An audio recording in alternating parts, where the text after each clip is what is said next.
ജിമെയിലിൽ ഇങ്ങനെ ഒരു സംഭവമുള്ള കാര്യം ചിലപ്പോൾ നിങ്ങൾ അറിഞ്ഞു കാണില്ല. നമ്മളിപ്പോൾ വാട്സാപ്പിൽ ചില വ്യക്തികൾക്കൊക്കെ മെസ്സേജ് അയച്ചു കഴിഞ്ഞാൽ ആ മെസ്സേജ് അദ്ദേഹം കണ്ടിട്ട് പോലും ഉണ്ടാവില്ല, ഉടനെ തന്നെ നമുക്കൊരു റിപ്ലൈ വരുന്നത് നിങ്ങൾ ശ്രദ്ധിച്ചിട്ടുണ്ടാകും. അവർ ബിസിയാണ്, അല്ലെങ്കിൽ ഡ്രൈവിങ്ങിലാണ്, അല്ലെങ്കിൽ ഓഫീസിലാണ്, പിന്നെ കോൺടാക്റ്റ് ചെയ്യാം എന്നൊക്കെയുള്ള മെസ്സേജ് ആയിരിക്കും നമുക്ക് റിപ്ലൈ ആയിട്ട് ലഭിക്കുന്നത്. അതെങ്ങനെയാണെന്ന് വെച്ച് കഴിഞ്ഞാൽ അവർ ഓട്ടോ റിപ്ലൈയിൽ ചില മെസ്സേജുകൾ ടൈപ്പ് ചെയ്ത് സെറ്റ് ചെയ്ത് വെച്ചിട്ടുണ്ടാകും. അതാണ് നമ്മൾ മെസ്സേജ് അയക്കുമ്പോൾ ഉടനെ തന്നെ റിപ്ലൈ ആയിട്ട് വരുന്നത്. ഇങ്ങനെ നമുക്ക് ജിമെയിലും സെറ്റ് ചെയ്യാൻ സാധിക്കും. എവിടെയാണ് ആ സെറ്റിങ്സ് ഉള്ളത്, എങ്ങനെയൊക്കെ സെറ്റ് ചെയ്യാം എന്നൊക്കെ ഇന്നത്തെ വീഡിയോയിലൂടെ വിശദമായിട്ട് കണ്ട് മനസ്സിലാക്കാം. സമയം കളയാതെ നമുക്ക് പെട്ടെന്ന് തന്നെ വീഡിയോയിലേക്ക് പോകാം. നമുക്കതിനായിട്ട് ജിമെയിൽ ഒന്ന് ഓപ്പൺ ചെയ്യാം. മൊബൈലിലെ ജിമെയിൽ ഓപ്പൺ ചെയ്തതിന് ശേഷം ഇടതുവശത്ത് കാണുന്ന 3 ലൈൻസിൽ ഒന്ന് ക്ലിക്ക് ചെയ്യാം. എന്നിട്ട് ഇവിടെ താഴേക്ക് വന്നു കഴിഞ്ഞാൽ സെറ്റിങ്സ് കാണാം. സെറ്റിങ്സ് ഓപ്പൺ ചെയ്യാം. ഓപ്പൺ ചെയ്തിട്ട് ഇവിടെ ഏത് മെയിലിലാണ് നിങ്ങൾക്കിത് സെറ്റ് ചെയ്യേണ്ടത്, ഒന്നിൽ കൂടുതൽ മെയിൽ ഐ ഡി ഉണ്ടെങ്കിൽ അതിൽ ഏതാണ് നിങ്ങൾക്ക് വേണ്ടത് അത് സെലക്ട് ചെയ്ത് കൊടുക്കുക. എന്നിട്ട് കുറച്ചുകൂടെ താഴേക്ക് വന്നു കഴിഞ്ഞാൽ താഴേക്ക് ഇങ്ങനെ വന്നു കഴിഞ്ഞാൽ ഇവിടെ ഈ ഒരു ഓപ്ഷൻ കാണാൻ സാധിക്കും. Out of office auto reply എന്ന ഈ ഒരു ഓപ്ഷൻ, ഇത് ഓഫിലായിരിക്കും. അതൊന്ന് നിങ്ങൾ ഓൺ ചെയ്ത് കൊടുക്കുക. അപ്പോൾ ഇതുപോലെ ഓപ്പൺ ആയിട്ട് വരും. ഇവിടെ മുകളിൽ കാണുന്ന ഈ ഒരു ടോഗിൾ നിങ്ങൾ ഓൺ ചെയ്യുക.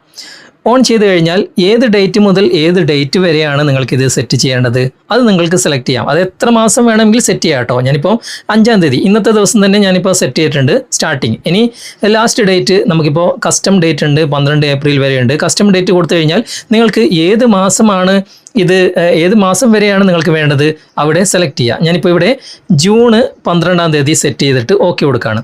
അപ്പോൾ ഏപ്രിൽ 5 മുതൽ ജൂൺ 12 വരെ എനിക്ക് വരുന്ന മെയിലുകൾക്കൊക്കെ എനിക്ക് റിപ്ലൈ കൊടുക്കാം. ഇവിടെ സബ്ജക്റ്റ് എന്ന ഭാഗത്ത് എന്തെങ്കിലും ഒന്ന് ടൈപ്പ് ചെയ്ത് കൊടുക്കുക.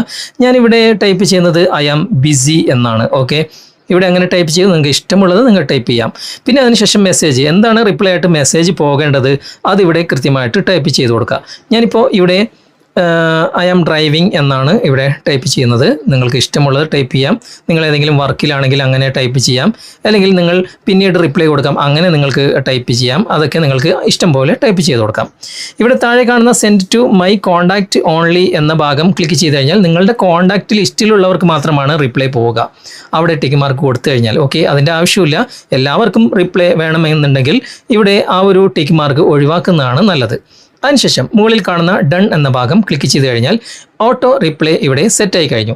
ഇനി നിങ്ങൾക്ക് വരുന്ന മെയിലിലൊക്കെ നിങ്ങളത് ശ്രദ്ധിക്കേണ്ട ആവശ്യമില്ല. ഓട്ടോമാറ്റിക്കായിട്ട് നിങ്ങൾ സെറ്റ് ചെയ്ത ആ ഒരു റിപ്ലൈ അവർക്ക് പോകുന്നതായിരിക്കും. ഓക്കെ, ഇനി അവിടെ തന്നെ ക്ലിക്ക് ചെയ്തിട്ട് നമുക്കത് ഓഫ് ചെയ്യാനും സാധിക്കും. ഇവിടെ ഡേറ്റ് മാറ്റാം, ഇവിടെ സബ്ജക്റ്റ് മാറ്റാം, അതുപോലെ തന്നെ മെസ്സേജിൻ്റെ നിങ്ങൾ എന്താണ് മെസ്സേജ് എഴുതിയത് അതൊക്കെ നിങ്ങൾക്ക് ഇവിടെ മാറ്റി കൊടുക്കാവുന്നതാണ്. ആവശ്യത്തിനനുസരിച്ച് നിങ്ങൾക്ക് മാറ്റങ്ങൾ വരുത്താവുന്നതാണ്. ഓക്കെ, അതിനുശേഷം നിങ്ങൾക്ക് വേണ്ട എങ്കിൽ ഈ ടോഗിൾ നിങ്ങളൊന്ന് ഓഫ് ചെയ്താൽ മതി. അപ്പോൾ നിങ്ങളിങ്ങനെ ഒന്ന് സെറ്റ് ചെയ്തിട്ട് ഒന്ന് ട്രൈ ചെയ്ത് നോക്കുക. എന്നിട്ട് അഭിപ്രായങ്ങൾ കമൻറ്റിൽ അറിയിക്കാൻ മറക്കരുത്. ഓക്കെ, ഓഫീസിലൊക്കെ വർക്ക് ചെയ്യുന്നവർ, നിരന്തരമായിട്ട് മെയിലുകൾ വരുന്നവർക്കൊക്കെ ഈ ഒരു ഓപ്ഷൻ തീർച്ചയായിട്ടും ഉപകാരപ്രദമായിരിക്കും. നിങ്ങൾക്ക് ഇത് ഉപകാരപ്പെട്ടിട്ടുണ്ടെങ്കിൽ നിങ്ങളുടെ കൂട്ടുകാർക്കും നിങ്ങൾ ഷെയർ ചെയ്ത് കൊടുക്കുക. വീഡിയോയെക്കുറിച്ചുള്ള അഭിപ്രായങ്ങളും നിർദ്ദേശങ്ങളും നിങ്ങൾ കമൻറ്റിൽ അറിയിക്കാൻ മറക്കരുത്. ചാനൽ ഇതുവരെ നിങ്ങൾ സബ്സ്ക്രൈബ് ചെയ്തിട്ടില്ലെങ്കിൽ, ഫോളോ ചെയ്തിട്ടില്ലെങ്കിൽ സബ്സ്ക്രൈബ് ചെയ്യുക, ഫോളോ ചെയ്യുക. അടുത്ത നല്ലൊരു വിഷയമായി അടുത്ത അവസരത്തിൽ നമുക്ക് വീണ്ടും കണ്ടുമുട്ടാം. Thanks for watching. ബൈ.